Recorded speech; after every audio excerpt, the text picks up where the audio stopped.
دوسرے مشائخ سے بھی رابطہ کیا آپ اتنا کراؤڈ کیسے سنبھالتے ہو, تو اکثر وہ حضرات ہیں جو پھر اسی کام کے ہیں, وہ سنبھال لیتے ہیں. لیکن جس کے علمی کام بھی ہو, جس نے مدرسے میں کتابیں بھی پڑھانی ہو, جس نے فتوے کا کام بھی کرنا ہو, جس نے بیانات کے لیے بھی جانا ہو, ٹریولنگ بھی ہو, نماز کی بھی پابندی کرنی ہو جماعت یعنی پڑھانے میں, تو پھر بہت ساری چیزیں اس میں پھر دیکھنا پڑتا ہے. دوسرا, ہم جب بیعت کریں گے نا تو پھر اتنے میٹھے نہیں رہیں گے مرید کے لیے جتنے ابھی ہیں. ابھی تو ہول سیل کے حساب سے نصیحت ہو رہی ہے, پھر چمبا پلیٹ ہوگا, چمبا پلیٹ, سمجھتے ہو. کیونکہ اصول یہ کہ جب آپ کسی کو اپنا مرشد مان لیتے ہو نا تو زندہ بدست مردہ, پھر اپنے آپ کو اس کے حوالے ایسے کرنا پڑتا ہے جیسے مردہ غسل دینے والوں کے حوالے ہوتا ہے, ٹھیک ہے, جدھر کو کروٹ دے. تو پھر کیونکہ یا تو اعتماد نہیں ہے تو بیعت ہی نہ ہو, پھر ہم اتنے میٹھے نہیں رہیں گے آپ سے جیسے میں. پھر جو مرید ہے اس کے لیے احکام بہت سخت ہوں, اس لیے اب ایسے ہی چلتے رہو تو ٹھیک ہے. میری بھابھی اور پھوپھی ذات کے لیے دعا کریں, اللہ مجھے ان کو اولاد دے, دل سے دعا ہے جی, اللہ تعالیٰ دونوں کو اولاد دے, نیک صالح اولاد دے.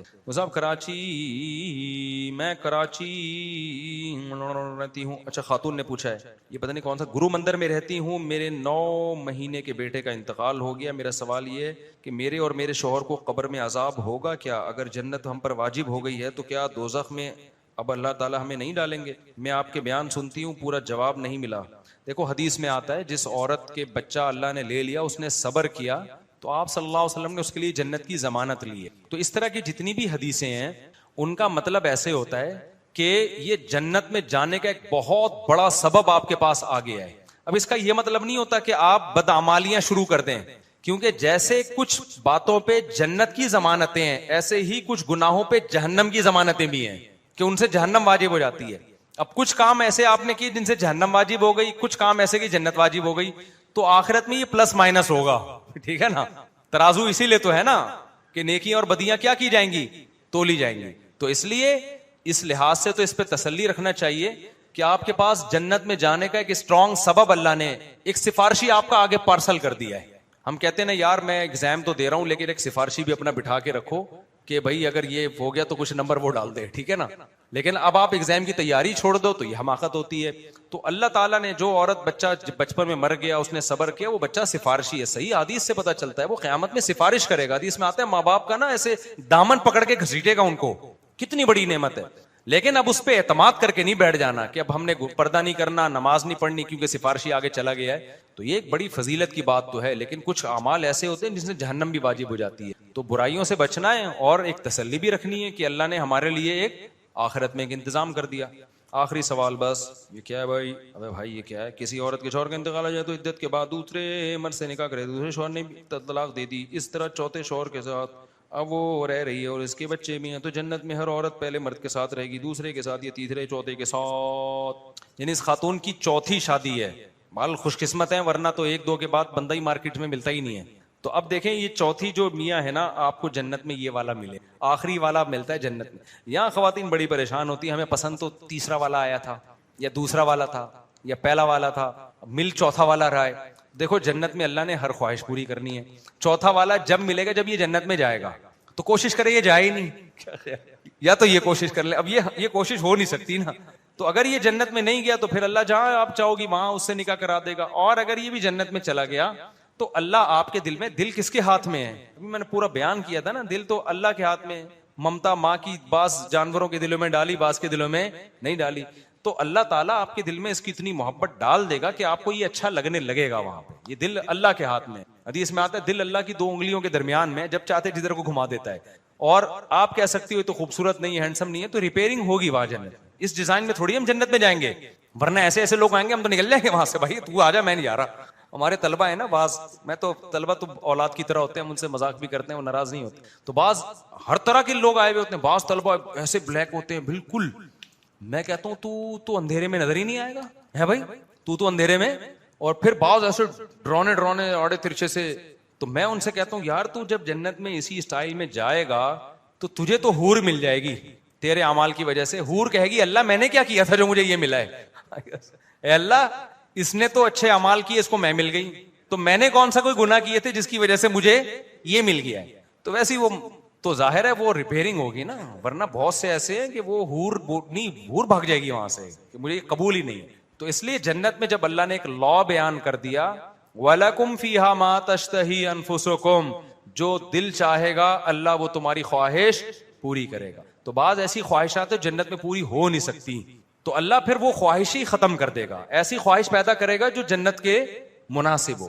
ہر خواہش تھوڑی اس قابل ہوتی ہے کہ پوری ہو. 7 ماہ کی جماعت خانے وال سے 12 اگست کو نیپال حاضر ہوئے ہیں مسافہ کی نیت سے. ابھی جلدی سے آ کے مسافہ کر لیں بھائی, میں بہت تھک جاتا ہوں اس وقت یار. کہاں ہیں جماعت والے؟ مفتی صاحب میں کراچی, انہوں نے میری خواہش کو میری مجھے بڑے کہہ رہے ہیں ان کی زوجہ ان کو قریب نہیں آنے دیتی, تو میں گناہ میں پڑنے کا خطرہ ہے مجھے. اپنی بیوی کو بتاؤ بھائی گناہ میں پڑنے کا خطرہ ہے, تو اور کیا کہہ سکتا ہوں یار, میں غلط کر رہی ہے, گناہگار ہو رہی ہے. نبی نے فرمایا جو عورت شوہر کو نہ قریب آنے دے تو اس پوری رات اللہ اس عورت کی کوئی عبادت قبول نہیں کرتے. تلعنہ الملائکہ, فرشتے اس پہ لعنت بھی کرتے ہیں. تو اس لیے عورت کو چاہیے اس چیز میں شوہر کا ہاتھ ساتھ دے. وہ تو میں نے ایک مسئلہ بیان کیا تھا نا کہ لبرل لوگ کہتے ہیں نہیں جی بیوی راضی نہیں ہے تو نہیں ہوتا, اس کو میں نے پوری ڈیٹیل سے اس کو ایکسپلین کیا ہے کہ یہ پریکٹیکل لائف میں ایسا ہوتا نہیں ہے. مرد پہ یہ خواہش بہت زیادہ سوار ہو جاتی ہے, وہ پھر ڈپریشن میں جاتا ہے. میری نیت استغفر اللہ, نکاح کرو تاکہ آپ سے یہ برائی چھوٹے. اکثر خواتین بڑھاپے میں اپنے شوہروں کے ساتھ اچھا سلوک نہیں کرتی, یہ بات بالکل ٹھیک ہے. میں نہیں کہہ رہا ساری خواتین ایسی ہوتی ہیں, اکثر بھی نہیں کہہ سکتے, بہت سی ایسی ہوتی. ہوتا یہ ہے کہ جب شوہر جوان ہے, اس کی عورت کو ضرورت ہے, کما کے لا رہا ہے, کمپرومائز کر لیتی ہے. جب وہ بوڑھا ہو گیا, ریٹائر ہو گیا, اب وہ کسی کام کا نہیں ہے, اب بیٹوں کے ساتھ مل کے اس کو ستاتی ہیں. یہ بہت ہماری سوسائٹی میں دیکھنے میں آتا ہے. دیکھو عزت دار اور خاندانی عورت اپنے شوہر کو اپنی اولاد پہ ہمیشہ ترجیح دیتی ہے, یہ اس کے خاندانی ہونے کی علامت ہو. بوڑھے بھی ہو جائیں گے نا, اپنے بیٹوں سے کہتی ہے پہلے یہ ہے میرے لیے, جب تم نہیں تھے تو یہ میری زندگی میں آیا تھا, تم اس کے بعد آئے ہو, اور اس کو میں نے تمہارے شیلٹر کی وجہ سے پالا ہے, تم نے مجھے شیلٹر دیا. اچھا بعض عورتیں کہتی ہیں ہم نے تو بڑا برداشت کیا اپنے شوہر کو, ہم نے تو مجبوری میں برداشت کیا. اپنے روتے ہوئے سنا رہی ہوتی, ہم نے تو اپنے شوہر کو بہت مجبوری میں برداشت کیا ہے, اب ہماری مجبوری نہیں, اب یہ طلاق دے, خلا لیں, ہم کچھ بھی, اب جاؤ رہنا ہے رہو, نہیں تو نہیں رہو. تو میں ان سے کہتا ہوں دیکھو تم نے مجبوری میں اس کو کیوں برداشت کیا, کیونکہ تمہیں اس کی ضرورت. کیا خیال ہے طلاق لینی تھی اس وقت لیتی نا جب جوان تھا, یہ اس میں برائیاں تھی, لیکن تم نے کہا نہیں بھائی طلاق لے کے میں کہاں جاؤں گی, ایکچولی میں کہاں جاؤں گا مجبوراً. اس کا مطلب اس کے فائدے اس کے نقصانات سے زیادہ تھے, اس کے احسانات اس کے مظالم سے زیادہ تھے. تبھی تم نے کہا کہ جیسا بھی آڑا ترچھا ہے رہنا نہ رہنے سے بہتر ہے اس کے ساتھ. سمجھ میں آ رہی ہے بات کی نہیں آ رہی؟ جیسا بھی آڑا ترچھا ہے, بدتمیز ہے, نہیں ہونا چاہیے, لیکن بعض ہوتے ہیں بد اخلاق ہے, بدتمیز ہے, تمیز سے بات نہیں کرتا, لیکن پھر بھی بھائی مسئلہ یہ ہے کہ اس نے مجھے چھوڑ دیا یا میں نے اس سے طلاق لے لی تو جاؤں گی کہاں. اس کا مطلب اس بے یار و مددگار دھکے کھانے سے اس نے کیا کر لیا, آپ کو بچا لیا. تو یہ تو احسان ہے نا. تو اگر یہ ظالم تھا تو اس وقت اس سے طلاق لیتی جب یہ آپ پہ پیسہ بھی خرچ کر رہا تھا, آپ کے بچوں کو بھی پال رہا تھا, شیلٹر بھی دیا ہوا تھا اس نے. اس وقت آپ نے کہا کہ نہیں بھائی مجبوری ہے, تو اب جب بڑھاپا آ گیا نا, اب اس کو ترجیح دینی ہے آپ نے. سمجھ میں آ رہی ہے بات؟ عزت دار عورت ہوگی وہ یہی کرے گی, اور جو عزت دار نہیں ہوتی وہ کہتی ہے کہ نچوڑ لو, اس کے بعد ٹیشو پیپر کی طرح بڈھا ہو گیا. تو یہ اتنے بڈھوں کے کیس ہیں نا, کیا آپ کی سوچ ہوگی, اور یہ یورپ میں زیادہ ہیں جو وہاں مسلمان رہتے ہیں. میرے پاس ایک یورپ سے ایک صاحب آئے, کہنے لگے, وہ بھاگ کے آ گئے نا وہاں سے, کہنے لگے یار مفتی صاحب یورپ میں جو پاکستانی فیملیاں رہ رہی ہیں نا, جو وہیں پیدا ہوئے, ان کے بڈھوں کے حالات بہت خراب ہو گئے ہیں. کہنے میں نے کہا کیوں بھائی؟ کہہ رہے ہیں بھائی وہاں عورتیں اتنی ماڈرن اتنی لبرل ہو گئی ہیں, بڑھاپے میں نہ بیٹا باپ کو پوچھ رہا ہے نہ بیوی پوچھ رہی ہے, کیونکہ اب کوئی ضرورت ہی نہیں اس کو. تو کہہ رہے ہیں وہاں تو سارے بڈھے مل کے ایک یونین بنائی ہوئی, وہاں بیٹھ کے تاش کھیلتے رہتے ہیں بیٹھ کے, گھر میں تو کوئی لفٹ کرانے کے لیے تیار ہی نہیں ہے. تو کہہ رہے ہیں میں نے سوچا میرا بھی یہی بڑھاپا ہوگا. یہ ان کی بات کر رہا ہوں جو مسلمان ہیں اور جو خاندانی ہے. بوڑھا تو انگریز تو اور اس سے بھی آگے کی چیز ہے. میں نے کہا گھر میں رکھا ہوا تو ہے نا, کہہ رہے رکھا ہوا تو ہے, کسی کام کے نہیں ہم, کوئی نہ سنتا ہے ہماری نہ کوئی خدمت کرتا ہے, ذرا سے ہمیں غصہ آ جائے تو آگے سے رپلائی پورا تمیز, کیونکہ کہہ رہے ہیں ہم کچھ کر ہی نہیں سکتے, کچھ بھی نہیں کر سکتے, ہاتھ پاؤں کٹ گئے ہمارے, بس ہم زندگی میں خان ساما بنے رہے, کھلاتے پلاتے رہے, اب ہمارا کوئی فیوچر نہیں ہے. ایسے باس میں نہیں بھائی, میں بار بار بتاؤں ساری عورتوں سے بدگمان مت ہو, بڑی بڑی خاندانی عورتیں ہوتی ہیں جو بڑی وفا کرتی ہیں, جوانی میں بھی شوہر کو آڑے ترشے میاں کو برداشت کیا, بڑھاپے میں بھی خدمت کر رہی ہوتی ہیں. ہمارے معاشرے میں خیر الحمدللہ غالب ہے, لیکن پھر بھی میں بتا دوں کہ بہت سی ایسی بھی ہیں بڑھاپے میں میاں سے ایسے ستاتی ہیں نا, کیونکہ میں نے بہت دیکھے ہیں روتے ہوئے, ٹھیک ہے نا, جو کہہ رہے ہیں یار اب ہم 2 ٹکے کے نہیں رہے, ہم تو بیٹوں کو بھی ورغلا کے پھر بیٹے بھی وہی ماں کے ساتھ ہو جاتے ہیں, سارے اس بڈھے کو طبیعت سے نچوڑتے ہیں. بہت سے بڈھے آئے ہیں روتے ہوئے, اور میں فوراً کسی کی بات پہ یقین نہیں کر لیتا, انکوائری کرتا ہوں, جب صحیح ثابت ہوتا ہے تو پھر میں تبصرہ کرتا ہوں. تو یورپ میں تو بہت ہو رہا ہے, انگلینڈ میں اور ادھر ادھر نا, وہ بڈھے آخر میں بیٹھے ہوئے ہوتے ہیں, انجوائے کر رہے ہوتے ہیں, اور سنا بھائی دوسری شادی کی بیان لگایا ہوا ہوتا ہے انہوں نے, پھر وہ سوچتے ہیں کاش ہم 4 کر لیتے یار. آپ اجازت دیں تو ایک چھوٹا سا واقعہ سنا دوں. اسی پہ. ہمارے ایک ریلیٹو کے ساتھ بھی ایسا ہوا, یہ میں نے اپنی کتاب میں بھی واقعہ لکھا ہے. ہمارے انڈیا سے ایک رشتے دار آئے تھے, بڑے بدماش, ہم لوگ اصلاً تو پٹھان ہیں نا, تو بڑے بدماشیاں ان کی مشہور تھی وہاں پہ, تو بھاگ گئے وہاں سے نا. ٹھیک ہے, ان پہ ظلم ہوا تھا تو انہوں نے آگے سے اس ظلم کا جواب دیا. بلوائی آئے تھے گاؤں میں حملہ کرنے کے لیے, بلوائی نہیں ہوتے, تو وہ آئے گاؤں پہ حملہ کرنے کے لیے, تو انہوں نے کیا کیا, ان سے فائٹ کی, اور کچھ بلوائیوں نے مسلمان مارے, تو انہوں نے بھی کچھ ان کے بندے مار دیے. پھر وہاں سے یہ بھاگ گئے. ظاہر ہے پولیس تو انہی کا ساتھ دیتی ہے نا, اکثر مسلمانوں کا ساتھ دیتی نہیں ہے پولیس وہاں پہ. تو پرانی بات ہے, پاکستان نیا نیا بنا تھا, یہ آ گئے یہاں پہ, شادی مادی ہو گئی, ان کی جاب اچھی لگ گئی امریکہ میں, اور آفیسر بن گئی ہے. اب جب یہ سرجانی ٹاؤن میں رہتے تھے, ریٹائر ہو کے امریکہ سے آ گئے, ان کی عمر تھی 80 سال, بستر پہ لیٹے ہوئے تھے. میں ان سے ملنے کے لیے گیا, دور کے رشتے دار تھے ہمارے, میں ملنے کے لیے گیا. یہ بات ہوگی جی 2003 کی. تو انہوں نے مجھے کہا کہ بیٹا کیا کر رہے ہو؟ میں نے کہا 4 شادیوں پہ کتاب لکھ رہا ہوں. ٹھیک ہے نا, خاندان کے پہلے آدمی جنہوں نے سنتے ہی شاباش دی, ویل ڈن بیٹا, بڑا اچھا کام کر رہے ہو. میں حیران ہوا, میں نے کہا آپ پہلے خاندان کے آدمی ہو جو مجھے اپریشیٹ کر رہے ہو, اس پہ تو کوئی بھی اپریشیٹ نہیں کرتا, سب کہتے ہیں بھائی کیا الٹا کام کر رہے ہو یار. پھر انہوں نے اپنا واقعہ سنایا مجھے, انہوں نے کہا بیٹا مجھے پتا ہے اس کا. انہوں نے واقعہ سنایا, کہتے ہیں میں امریکہ میں یہ اچھا واقعہ میں نے اپنے خاندان کے دوسرے افراد سے بھی سنا ہوا تھا, ان کا والدہ اور والد وغیرہ سے, اور تو یہ صرف ان کا اپنا سنایا ہوا نہیں تھا, یہ اور بھی میں نے سنا ہوا تھا. انہوں نے پھر ان کی زبان سے میں نے سنا. انہوں نے کہا میں امریکہ میں بڑی اچھی پوسٹ پہ تھا, اور اسسٹنٹ تھی میری ایک گوری بڑی خوبصورت سی اسسٹنٹ ہوتی ہے نا وہاں پہ, اور اکثر وہ آدھے کپڑوں میں ہی ہوتی تھی. اب یہ ماشاءاللہ داڑھی والے نمازی, کہتے ہیں 6 مہینے ہو گئے میں نے اس کو دیکھا ہی نہیں, نظر بھی نہیں اٹھائی, بدنظری کا گناہ ملے گا. ٹھیک ہے, کہتے ہیں 6 مہینے کے بعد اس نے مجھے کہا کہ تم نامرد تو نہیں ہو کہیں, آدمی ہی ہو نا؟ میں نے کہا ہاں بھائی میں مرد ہوں.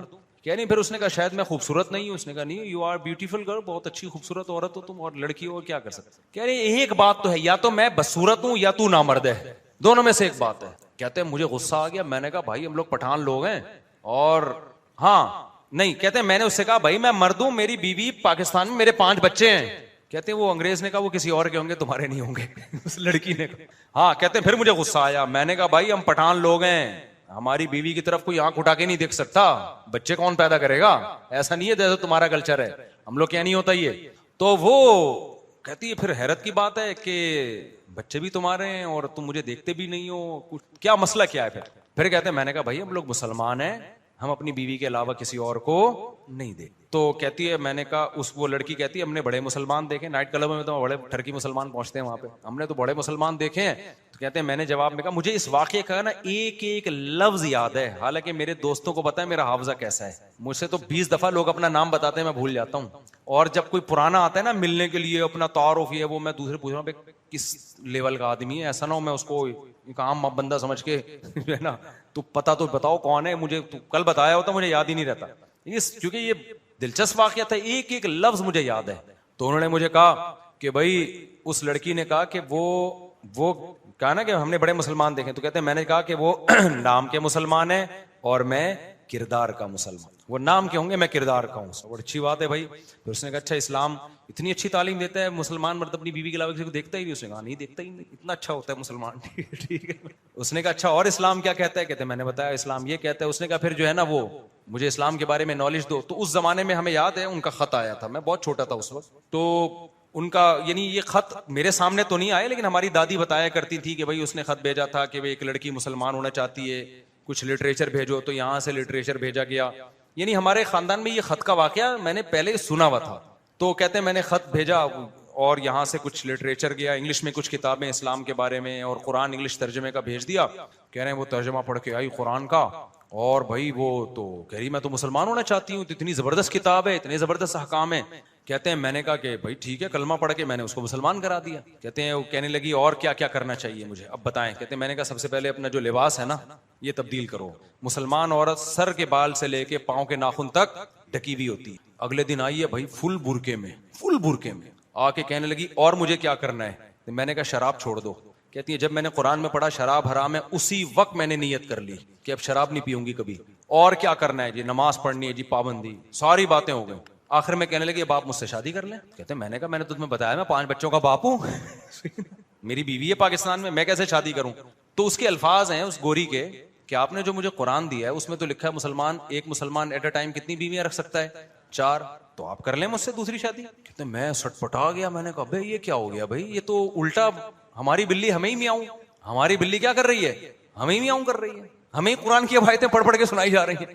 کہہ رہے میرے ذہن میں آیا کہ میں کروں, خوبصورت لڑکی تھی اور خود پیشکش بھی کر رہی, کہہ رہے لیکن مجھے وہ بھی تو پٹھان ہے نا جو پیچھے بیٹھی ہوئی ہے. ان کے وہی الفاظ تھے کہ میری وہ بیوی بھی تو پٹھان ہے نا ہماری طرح, اگر ہم پٹھان ہیں تو وہ بھی کیا ہے, وہ کدھر چھوڑے گی مجھے. اور کہتے ہیں میں بار بار کہہ رہا ہوں کہ یار میں کر لوں گا تو اس کو لے کے جب میں پاکستان جاؤں گا میرے بچے کہاں میرے کو چھوڑیں گے, ایئرپورٹ پہ تو بچے ہی میرے قتلے بنا دیں گے. کہہ رہے ہیں بڑا اس نے اصرار کیا, میں نے کہا بھائی میرے اندر ہمت نہیں ہے, میں نہیں کر سکتا. کہتے ہیں اس کو میرے الفاظ یاد تھے, اس نے کہا کہ تم نے کہا تھا میں نام کا مسلمان نہیں, میں کردار کا مسلمان. کہہ رہا میں شرمندہ ہوا تو میں نے اس سے کہا کہ دیکھو ہمارے اسلام میں نا یہ ہر آدمی کا آخری حربہ یہی ہوتا ہے, ایکچولی عدل ممکن نہیں ہے, ایکچولی یہ نہیں ہوتا. دیکھو ہمارے اسلام میں 2 شادیوں کی اس صورت میں اجازت ہے کہ مرد برابری کر سکے اور میں عدل نہیں کر سکتا. کہتے ہیں اس نے اپنے پاؤں زمین پہ مارا اور بولا تم نے بڑی خوبصورتی سے اپنی جان چھڑائی ہے اور کچھ, اور یہ کہہ کے وہ ٹاٹا ہو گئی, دوبارہ نہیں ملی کبھی. پھر پتا چلا کسی سعودی نے اس سے دوسری شادی کی. شکر ہے سعودی کرتے ہیں یہ کام, ورنہ وہ کدھر جاتی. لوگ عربوں کو ٹھرکی ٹھرکی تو بہت کہہ رہے ہوتے ہیں لیکن نکاح بھی ہوئی, وہ نہیں بچ, وہ تانوں سے نہیں بچ. ابھی ایک سعودی 90 سالہ نے شادی کی ہے 18 سال کی لڑکی سے. اب اللہ ہی خیر کرے آگے انتقال نہ ہو گیا ہو کہیں حضرت کا. وہ ایک بزرگ تھے نا, انہوں نے, میں نے بتایا تھا نا واقعہ, ایک مولوی صاحب نے کہا ایک کینیڈا میں ایک لڑکی پاکستانی سے سیٹ ہو گئی. اب وہ جو پاکستانی بابا تھے ان کی عمر 70-75 سال. کینیڈا میں ایک انگریز لڑکی سیٹ ہو گئی. بھائی اب پتہ نہیں کیا دیکھا ہوگا اس انگریز نے. تو مسجد کے امام نے, سچا واقعہ ہے, مجھے بتایا کہ وہ میرے پاس آیا, کہنے لگا جی کینیڈین لڑکی آ رہی ہے, شام کو 6 بجے میرا نکاح ہے, اس کے لیے کیا کیا چاہیے. کہتے میں نے کہا آپ کی زندگی چاہیے مجھے بس, اس کے لیے شام آپ کی ایج دیکھ کے لگ نہیں رہا 6 بجے تک آپ زندہ رہیں گے, آپ کا زندہ رہنا کیا ہے یہ چاہیے. خیر تو وہ کہتے ہیں وہ چلی گئی. پھر پتا چلا کسی عربی سے شادی ہوئی ہے, پتہ نہیں وہ عربی صحیح تھا غلط تھا, واللہ عالم. عربوں میں ہر طرح کے لوگ ہوتے ہیں, نیک بھی ہوتے ہیں, برے بھی ہوتے ہیں, بعض ٹھرکی ہوتے ہیں واقعی, وہ شادیاں کر کے مزے اڑا کے چھوڑ دیتے ہیں, لیکن اچھے بھی لوگ ہوتے ہیں, پرہیزگار بھی ہوتے ہیں. تو خیر اب جو اصل واقعہ میں سنا رہا ہوں نا, کہتے ہیں یار میں نے اپنی بیوی کی خاطر اس لڑکی کے رشتے کو ٹھکرایا, اور کچھ دنوں کے بعد جب میں ریٹائر ہوا ہوں نا تو میری بیگم مجھے ویسے ہی چھوڑ گئی. سمجھ رہے ہو, ساری عورتیں, خدا کا واسطہ عورتوں سے بدگمان نہیں کر رہا, چند آٹے میں نمک کے برابر ایسی شرارتی عورتیں ہوتی ہیں ہماری سوسائٹی میں, میجورٹی ایسی نہیں ہے. کوئی ایسا نہ ہو کہ آپ اپنی بیویوں پہ شک کرنا شروع کر دو, اچھا ابھی تو سموسے کھا رہی ہے, میں ریٹائر ہوں گا تو, ایسا کچھ بھی نہیں ہے. گھر میں محبت کرو, وفا کرو عورت کے ساتھ. لیکن کچھ ایسے واقعات بھی ہوتے ہیں, ان کے ساتھ ہوا یہ واقعہ, جیسے الٹے بھی ہوتے ہیں نا واقعات. مرد بھی تو بعض بے وفائی کرتے ہیں, جب تک جوان ہے ٹھیک ہے, تھوڑا سا کچھ مسئلہ ہوا چھوڑ دیا اس کو, تو مرد بھی تو بغیرت ہوتے ہیں. تو دونوں میں ہوتا ہے ریشو. اچھا کون سا سوال, بوڑھوں والا ابھی میں کرتا ہوں, وہ والا سوال تو جو خاتون نے بوڑھے والا پوچھا ہے نا. اچھا میں پڑھتا ہوں تو یہ میں واقعہ کمپلیٹ کر لوں. انہوں نے کہا وہ جو گئی ہے اس نے سارے بیٹوں کو بھی میرے خلاف ورغلایا, نہ کوئی بیٹا میرے ساتھ نہ کوئی بیٹی میرے ساتھ, یہ بڑھاپے میں اکیلا پڑا ہوں. پھر انہوں نے بتایا کہ ابھی مجھے ہارٹ اٹیک ہوا کچھ دن پہلے, مجھے کوئی اٹھانے والا نہیں تھا گھر میں.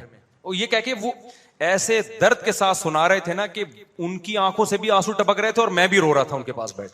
پھر انہیں بتایا کہ اس بڑھاپے میں اب ایک بیٹی اپنے شوہر کے ساتھ میرے پاس آئی ہے, میرا داماد اور بیٹی. بیٹیاں تو آپ کو پتا ہے کہ وہ زیادہ وفادار ہوتی ہیں. کہہ رہے بیٹی اب اس بڑھاپے میں میرے ساتھ آ کے وہ گزارا کر رہی ہے اور اکیلا پڑا ہوں. تو کہہ رہا ہے پھر انہوں نے کہا کہ میں کر لیتا تو, انہوں نے تو ویسے ہی جانا تھا ٹھیک ہے, انہوں نے تو کیا کرنا تھا, ویسے ہی جانا تھا. تو میرا مقصد یہ نہیں ہے کہ ساری عورتیں ایسی ہوتی ہیں, بہت سے مرد خراب ہوتے ہیں, بہت سی عورتیں خراب ہوتی ہیں. میرا مقصد یہ ہے کہ بھائی اللہ رسول کے حکم کو سامنے رکھو, جو ہونا ہے وہ ویسے ہی ہو کے رہے گا, یہ اصل مقصد ہے. خواتین بڑھاپے میں اپنے شوہروں کے ساتھ اچھا سلوک نہیں کرتی. اس حالت میں اگر شوہر کی وفات ہو جائے تو آپ ان خواتین کے لیے نجات کا کیا راستہ ہے, کیونکہ ان کے جانے کے بعد احساس ہو جاتا ہے کہ میں نے ان سے اچھا نہیں کیا. ایک شوہر کی لاش پر بیٹھ کر خاتون باتیں کر رہی تھی, مجھے معاف کرنا. بہو اپنی ساس کو قبر میں بھجواتی ہے ٹینشن دے دے کے. ایک میں نے دیکھا, ایک ساس کا انتقال ہوا, ہم بچے نے سب کچھ دیکھ رہے ہوتے تھے, اب وہ ساری چیزیں بچپن, بچے تو ہر گھر میں گھستے ہیں نا, اب مجھے وہ سارے جو ہے نا وہ واقعات یاد آتے ہیں. مجھے اچھی طرح یاد ہے ایک ساس کا انتقال ہوا ہمارے محلے میں, بہو کہہ رہی ہے میں نے آپ کے ساتھ بہت برے سلوک کیے ہیں, مجھے معاف کر دو. جب جنازہ اٹھ رہا تھا نا, میں چھوٹا بچہ تھا, میں جا کے کہنے والا تھا کہ ابھی دوبارہ زندہ ہو گئی نا, پھر کہے گی میں تو مذاق کر رہی تھی. اب تو پتہ ہے بیچاری جا ہی رہی ہے نا, ورنہ زندہ ہو جائے تو فوراً کیا کہے گی, میں تو مذاق کر رہی تھی بھائی, میں سیریس تھوڑی.